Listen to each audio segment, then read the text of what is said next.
Oh, hello again. This is Jonathan Marr, hometown historian. This is vlog number 4. This is on Tuesday, the 15th of September. So I have a couple things I want to go through, some updates that are going to be big for the channel, some changes and things like that that'll help with filming and just better quality, that type of stuff. Also, some of the videos that are upcoming. I'm also giving a little bit of an update on the Jim Thorpe videos that Ralph and I did yesterday.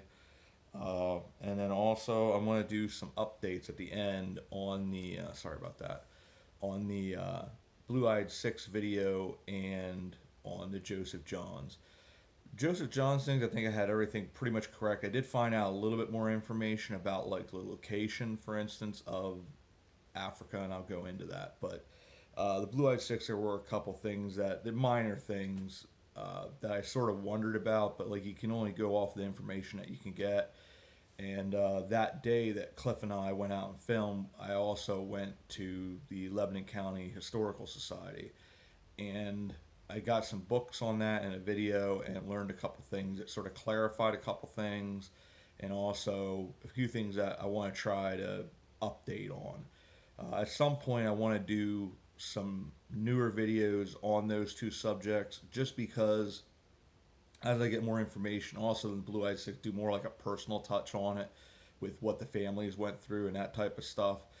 What I start doing as I get better at this was I start editing in the videos as well. I want to be able to start adding pictures, music, things like that to just sort of make it more maybe a little more documentary style, add a little bit extra to it, professionalism and all that kind of stuff. So some of the things that are coming up, which I'm going to put the links to some of these things. I do have an Instagram now started.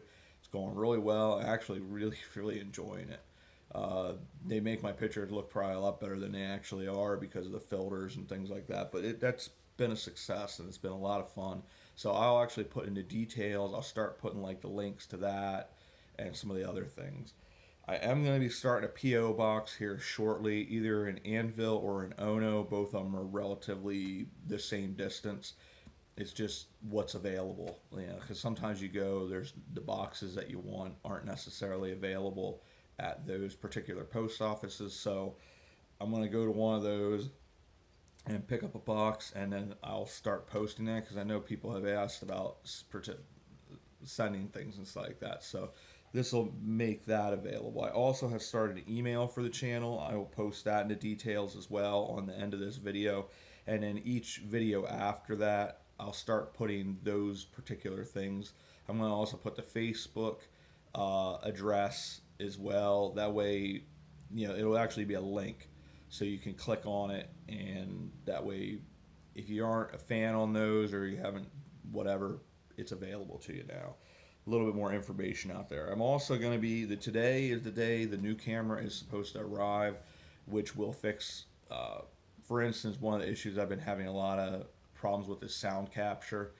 I think sometimes I might actually be getting like one of my fingers over top of the microphone, which is probably why it's sort of there's no rhyme or reason because I was trying to figure it out and it just didn't make any sense. That is probably the reason that's been happening, but because the phone's so small and my hands not that they're that big, but it just you get your hands all over the place, you get your fingers in the camera, and that won't be an issue anymore. Also, battery life has been a major thing with the phone. That no longer will be an issue because I'll actually have extra batteries and you can change them in the middle of it because it has whatever backup battery power it has. You can actually switch the batteries out when they're getting low, so I can just film and film to my heart's content.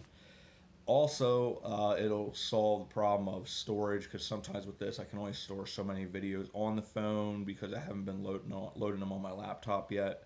So that'll be one of the things that'll also be helping. I'm going to be getting Animotica. That's what Cliff uses with Wandering Woodsman for his editing or final edits because you can actually like you do the cutting on another app and then you flip it over to Animotica and then you can add music, the effects like between like when you have like the Jim Thorpe video, I have parts because before we went into certain stores and stuff like that, it would it has an easier sort of switch between those things so it's not so harsh and it just has a better, more professional look and is just easier for viewing. Something I'm gonna be doing, this is a little bit more in the future, but I do want to get like a GoPro camera at some time, so when I do the biking adventures, I can have that right on my head, and then I can move my head to where I want the camera to point if there's something of interest to the left or right. Uh, that'll also make something quite interesting. It's going to be a little while before I can afford that. Like this camera is a little bit cheaper, but it was very well reviewed for what it was for just doing YouTube videos and that type of stuff. So I'm figuring I'm going to use this for 5 or 6 months. And then by the time I finally reach the YouTuber status where you're a partner and you're actually being paid, they put ads on your videos, that type of stuff. You have to have 1,000 subscribers and 4,000 watch hours. I'm around 1,500 or 1,600 watch hours, and I think we're 365 subscribers. So, and usually when Cliff puts out a video that mentions me, because he'll have the Blue Eyed Six video that comes out, that'll why not give it another boost. So, I'm gonna do everything I can to push for more, subscribing and stuff like that. Because maybe at the rate we're going, maybe we'll get lucky by the end of the year. I mean, the watch hours I think will happen pretty quickly because I am trying to have a new video out, new content out every single day, and that just keeps on boosting the watch hours. Now, whether it boosts the subscribers or not, maybe I get lucky and you hit the algorithms right, and a number of people all of a sudden find out about the channel and whatever happens. I mean, I do have stuff with like Palmyra, also Jim Thorpe. There's a number of people that are going to also talk about it. If number one want me to put the video on their store page on Facebook, so that should get more subscribers. Just a number of things like that. So it's working with each other. It's good for them because we're actually changing the name of the Jim Thorpe video from the Walking in Maine. I'm going to go back and do that because what I want to do with Walking in Maine is do the entire Main Street, go up Race Street, which is the one on the side that has really cool St. Mark's Episcopal Church, a few other really cool buildings.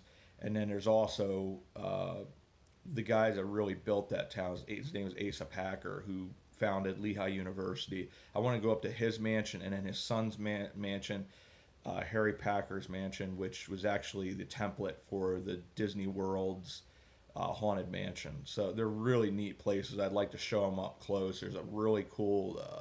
The town originally was called Mock Chunk, and the Mock Chunk cemetery is up on the hill behind those two mansions. One of the coolest cemeteries I've ever seen. Like really neat monuments. It almost has like a gothic look to it. It's really impressive. So I want to do that. I want to do the Jim Thorpe Memorial video. There's also a really cool old abandoned railroad tunnel that's there, Lehigh Valley Gorge. I want to hit that. My neck right now, I pinched a nerve in the left side of my neck and my back's been sort of messed up. Every now and then I'll have it go out and it makes walking really hard, especially on hard surfaces. And Ralph and I were both sort of beat, and then I just sort of reached a point where my leg was just starting to give out, and it was like it wasn't going to happen. So the main attractions is what it's going to be called. We also do a video on the way home just to show some of the cool towns like Tamaqua, Summit Hill we went through, which one of the things I don't talk about there is actually there's a movie called The Molly Mcguires, I believe, that came out in the 60s. I think it had Richard Harris, Sean Connery, I forget what the third major actor that was in it, but it was about the Irish coal miners and basically a rich coal baron.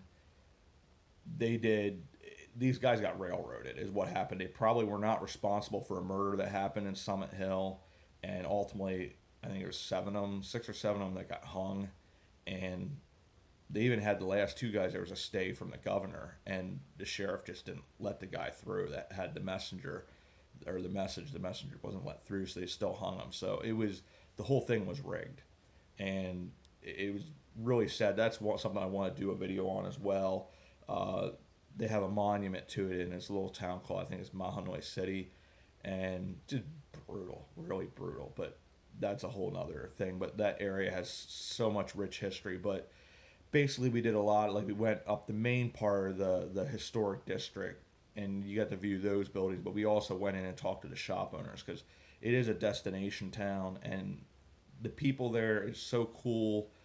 all the store owners just support each other. It's just a neat place. But so that's uh, something I want to talk there about. But also other camera ideas is I want to get one specifically just for my photo taking, because with this camera phone, like the zoom is not that great, and apparently with that's the one downside with the camera that I'm buying. It is more a video camera, but its zoom there apparently isn't terribly fantastic either.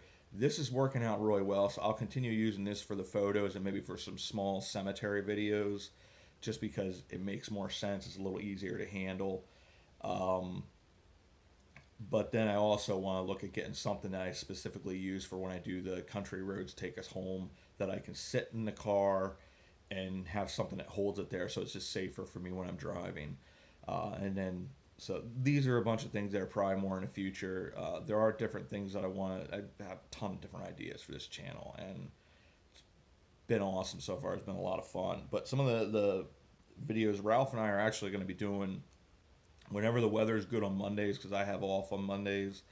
We're going to go on adventures. So next week we're actually going to go to Millersburg, which is my mom's hometown, and that's where they have the Millersburg Ferry, which is, I think, the oldest continuously operating ferry in the United States. I don't think we're going to go on the ferry because I'm not even sure it's open on Mondays, but we will go down there and maybe film This Is Where It Happens. I want to go to the railroad station because that's a national historic thing on the registry of historic places. But we're going to actually walk the main. That'll be the first one where we actually do the series, which was what the original plan was. Is that was the first town I was going to do. But I am going to go back to Jim Thorpe and do an actual walking the main, because I want to hit the entire thing. And there's a way I want to film, and it just, that wasn't going to happen yesterday. Just, I got to go up there and I got to go with a specific intent to film. So I can get all those things done. It's not real far. It's about an hour and 20 minutes from here. But if I go up there, I want to make sure my health is right to be able to do that, and to also be able to hit every single bits of those information or those sites that I want to hit and get all that down. There are a couple churches in the local area that I want to hit. In Belgrove, there's a Christ Lutheran Church. I might have mentioned that in the last video. That one I want to try to hit sometime this week. There's also a Waterworks Mennonite Fellowship, which that actually originally was Waterworks United Methodist. I took one of my Instagram pictures is of that. I didn't get a chance to film either of those on Sunday, even though I tried, because the pastors usually get to their churches about an hour before, and I don't really feel comfortable filming in somebody's cemetery, weird them out or something like that. You know, sometimes I don't know how people feel about that, so just saves from having confrontation or anything like that. Also, there's a Kaufman's United Methodist, which I'm hoping this coming Saturday I'll be able to go. It's at 6 o'clock on Saturday. A local historian with North Anvil History Group. I gotta look what his name is again, but he's running a thing where he's gonna talk about all the unique things about this cemetery. So I'd like to be able to go to that if I can, and then I'll do a video later off of everything that he's told, because I really don't feel comfortable. I mean, if he's cool with it, great, but depending on how many people are there, it could make it where it's not comfortable for him to do his job. And because some people are comfortable in front of the camera, some people aren't. I know it's taken me a while to get more and more used to this. I'm still sort of stumble over things. It's just it's an experience. It's one of those things that you do. So the two videos from the Jim Thorpe trip from yesterday that we do have is the driving back, and I talk a little bit about different things, but it's also the unique towns, because some of these are the old coal mining towns. Their heyday was probably between the 20s and the 50s. Obviously not the 30s. That wasn't great for anybody because of the Great Depression, but that's when business was great. The main streets were the main streets, and business was everywhere. And in a lot of these towns, a lot of those facades of those buildings still exist, because a lot of towns like are a little more urban, if you will, like bigger towns. A lot of stuff just got torn down or it got changed or whatever, and these still have that feel of, say, like the 50s, 60s. So it's a cool, unique feeling. And there's also too, like, I wasn't originally planning on doing a lot of the hiking stuff, but I'm gonna go in Lebanon. There's a Stover's Dam Park. They have some really cool trails, so I want to go back there. And also to Swatera, I would like to take. There's a couple videos I like to do on some of the trails there. So those will be some of the upcoming. Plus, I still have some of the ones from before. I want to get to those country roads, take me home. It's just a matter of figuring out when I can do that, when I can fit that in my schedule. Also, there's a video on the philanthropist James Lick, which Lickdale is named after. He was actually born in Fredericksburg, Pennsylvania.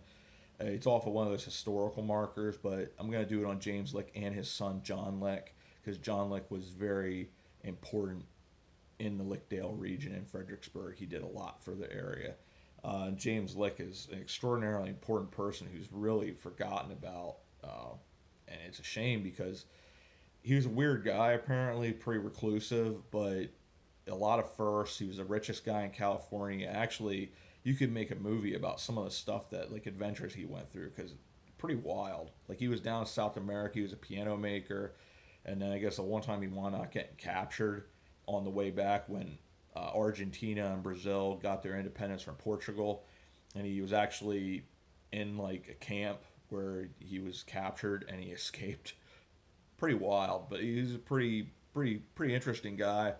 Uh, a lot of people sort of thought he was weird and didn't like him and thought like he was a little abrupt and everything, but he was also, he really did care about people, because in his will before he passed away, he left a lot of money for different organizations to help the needy, and so pretty cool guy.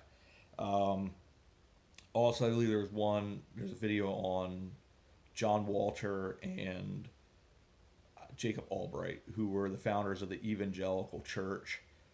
I want to do a video on them. There's a number of different locations I had to scout first. I want to do one on Isaac Meyer. And there's a number of different places out in that area, because I want to try to fit as many, especially with having a new camera. I want to try to, when I go on these trips, say they're like an hour away, I'd like to go there and be able to make 4 or 5 videos, because I'm trying to build that backlog up again, which I don't have, but this will be the video for today. If I can find, there's one more letter that someone sent. I'll do the mail time as well today. I have to go do some jobs, try to get on those, and then we'll see what we can all do in that regard.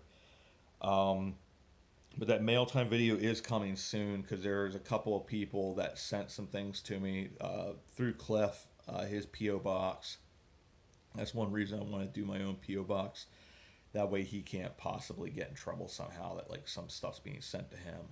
But before I give the updates on the Blue Eyed Six video, and there's not a whole lot I can do on the Joseph Johns video in Africa, but there is some stuff there. Excuse me.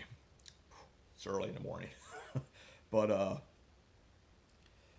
I just completely lost my train of thought. Oh, I wanted to thank you all, because honestly, like, this has been, except for a couple people that have made some pretty rude comments, this has been an awesome experience. And it really, like, a lot of people are from the Wandering Woodsman crowd, have really had, I mean, I was a little bit of a known commodity with doing videos with Cliff, but you really have had my back and have shown me a lot of love and kindness, and the support that I've gotten from so many of you, the really kind comments, and the people that have given suggestions and critiques, for the most part, 99.9% have been really generous and very, very kind. And there's a number of you in particular. I honestly, I love every single time you comment. The information some of you have given has been phenomenal, because it helps the videos as well. It helps putting more information out there and helping people to understand history and the history in these particular cases for these videos. And you guys have been awesome. I'm really fortunate. I'm really, really blessed to have you guys as my viewers and as the Hometown Historian family. It's been a blast with you guys so far. I'm really looking forward to where the channel is going to go with all you guys, because you guys really are. You're making this channel what it is. You really are. Because without your support, none of this happens. And without your support, this moving so quickly and going really, really well, none of this happens. So I once again, I just from the bottom of my heart, I want to say thank you, because this has been an awesome experience. I'm really looking forward to where this goes. This is something I've really, really enjoyed. I want to give a special shout out to Cliff, Wandering Woodsman. thank you so much for the support he's given me and how much he's helped me. I also want to give a special thank you to Ralph Watts, who's these further places like doing the Elk County video with the Jim Thorpes, which those will be coming out this week at some point. I just have a bunch of editing that I have to do. We had one point where we just left the bookstore that's there, and some guy was just getting on the phone and he just started cursing.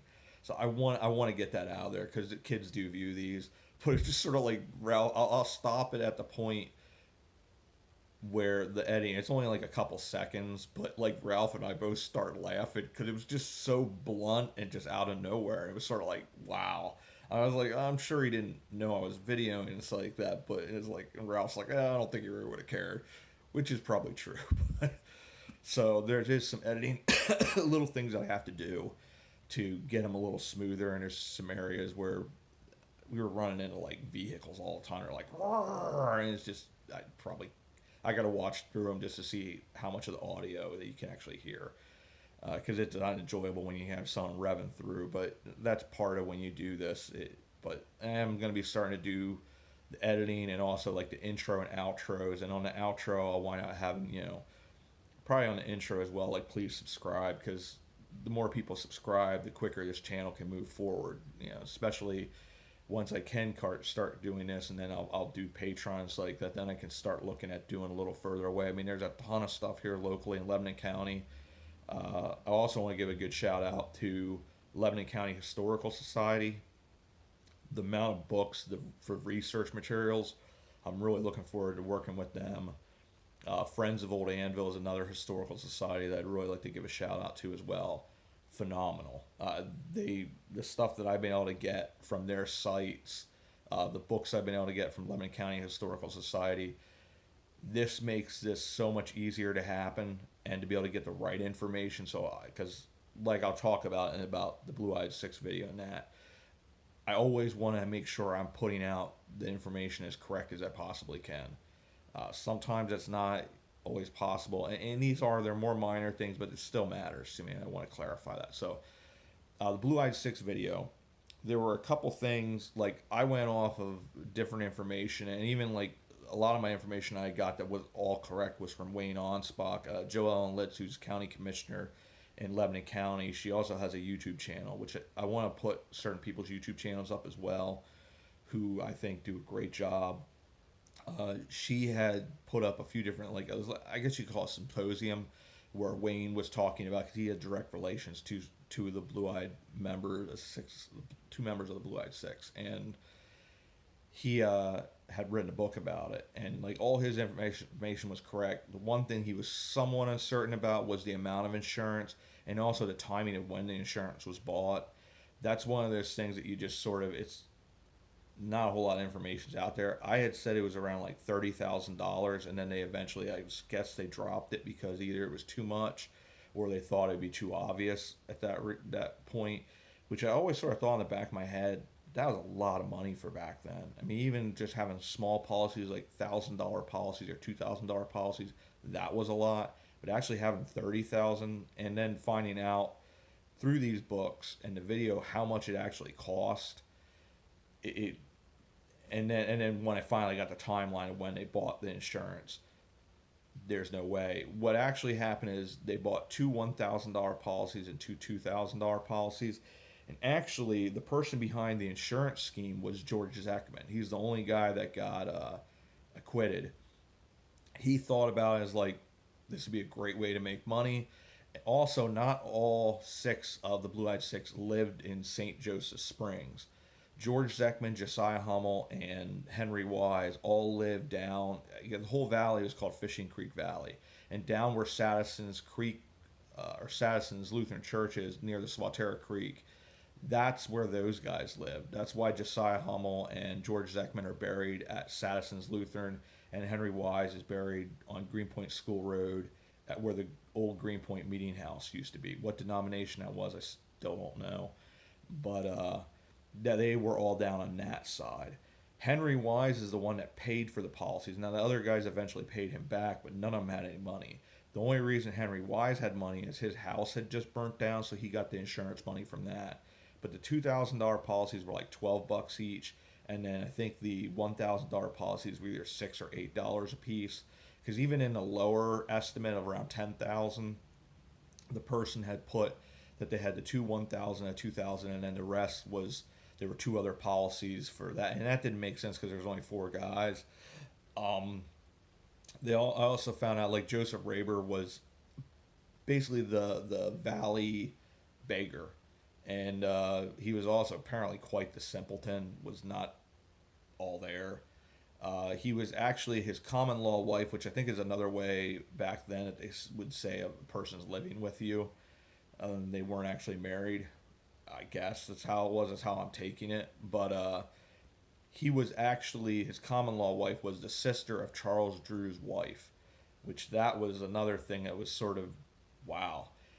Also found out Joseph Peters, the guy that eventually turned him in, he was the son-in-law of Charles Drew's.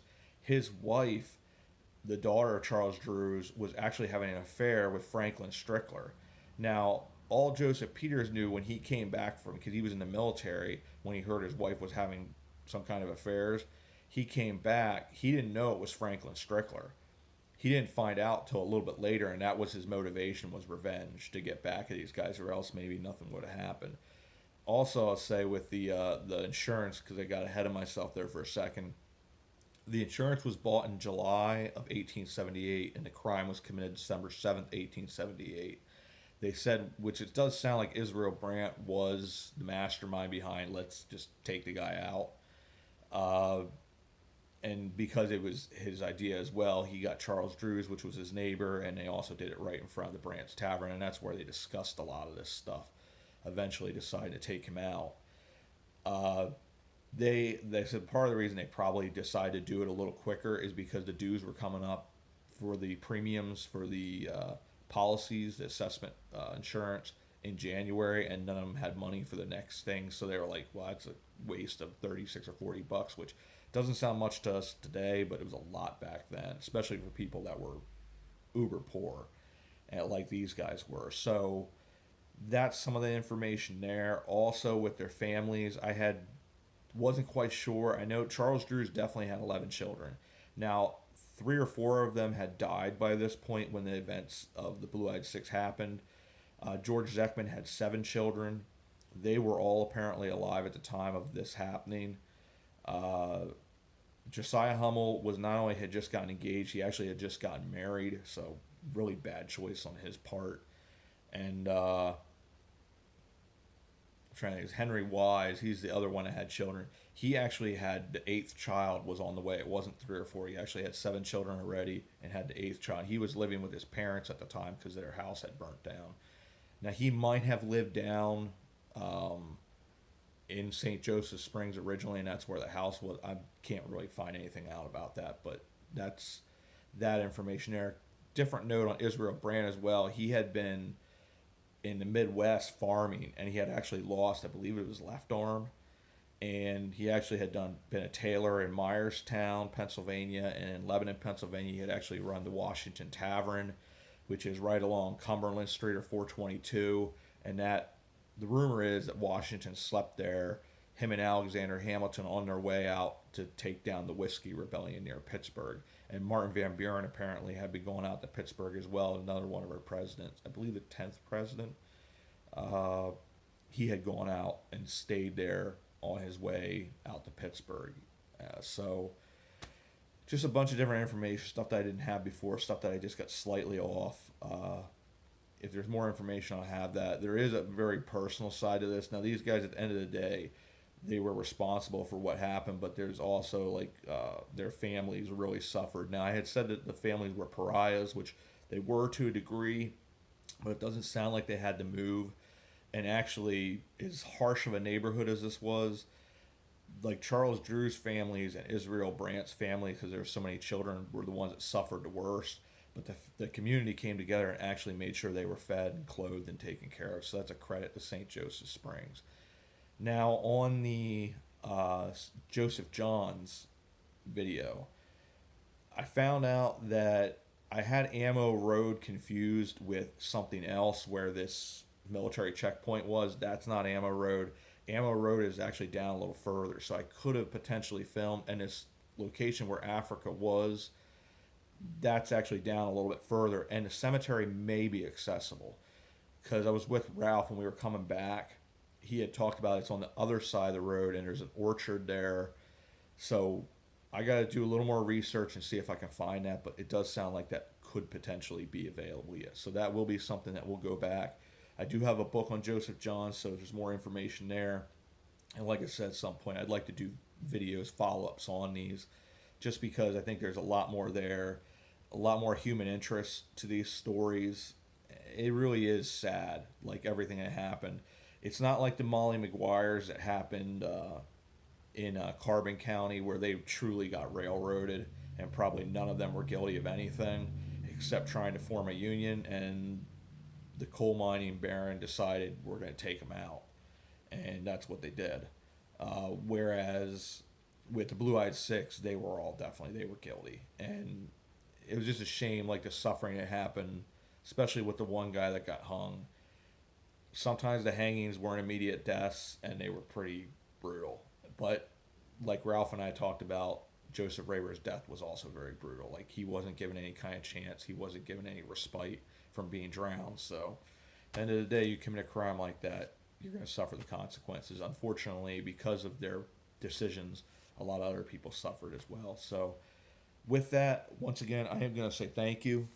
Your support means the world to me, and this has been an absolute blast doing this, and this wouldn't be possible without. Sorry for the length of the video. I've been told I ramble from time to time, and I do. But hopefully it's interesting and entertaining to a degree. It's educational, and I'm hoping it's enjoyable. So it sounds like for the most part it is, but these are things that I'm going to learn more and more. Try to be a little more concise, do a little more editing to make it a little bit more efficient with the way I'm presenting history and information and that type of stuff. But it's been a blast, and as always, we will see you on the next adventure. Hopefully maybe a mail time video. Maybe I'll do some other kind of video today yet. The Jim Thorpes will be coming out sometime this week. I think you'll enjoy them. I'm going to put a bunch of information about the different stores because I promised them that I would give them shout outs because they really have neat shops. So if you ever do get a chance to go to Jim Thorpe, awesome place. Like, it is just very cool. Like, different architectural styles, but just the paint they use is Victorian age, really stands out. Like, you see the Instagram pictures, they really neat place. There's a lot of things to do there. There's an old jail, which we didn't go up and film at, but there's a museum there that I'd like to go to as well. And then they have the railway, which is, I think it's like a 70-minute ride, which is pretty decently long because a lot of places, maybe they're only like 25 minutes or something like that. It's not real long, but it's still an experience to ride in one of these older trains. But the views in the Lehigh Valley Gorge are amazing. It's especially awesome to go in fall. I would recommend, though, if you do go, there are certain things like the Asa Packer Mansion Museum that is only open on Saturdays and Sundays. And as it gets further into the season, I think some of these stores aren't open quite as many days, so it's something to check on. But most of the stuff is available Monday through Thursday, but those are the days if you don't want to be crowded and you want to be able to actually see everything. If you want to be able to just walk into like Molly Mcguires restaurant, there's an old inn there, is where I think it used to be called the American Hotel. A lot of different places to eat. You got a lot of different choices, but you on the days like you go Monday through Thursday, you can usually walk right in. Now in the fall, it's a little bit because the foliage is so beautiful at that time of year in that place, and just because of how in the historic district, it's just nestled in between these two mountain ranges, and literally the mountains come right down behind some of these houses. I think the one church is literally built into the mountainside, so it's really unique. Some of these places, the St. Mark's Episcopal Church is apparently that's a place to get inside to see just because of a lot of the unique features. There's one thing I was wrong about there as well. Apparently, Asa Packer's widow only paid for one of the, I guess they added on to the church or something. It was like a renovation or added on like a parsonage or something that on there, and that's the only part she paid for. She didn't pay for the entire church because the entire church was actually built much earlier than, I think hers was like 1880s, and it was actually like 1869, so not a whole lot earlier, but earlier. So Anyways, we will see you, like my pen, and till our next adventure, we will see you about town. Thanks, everybody.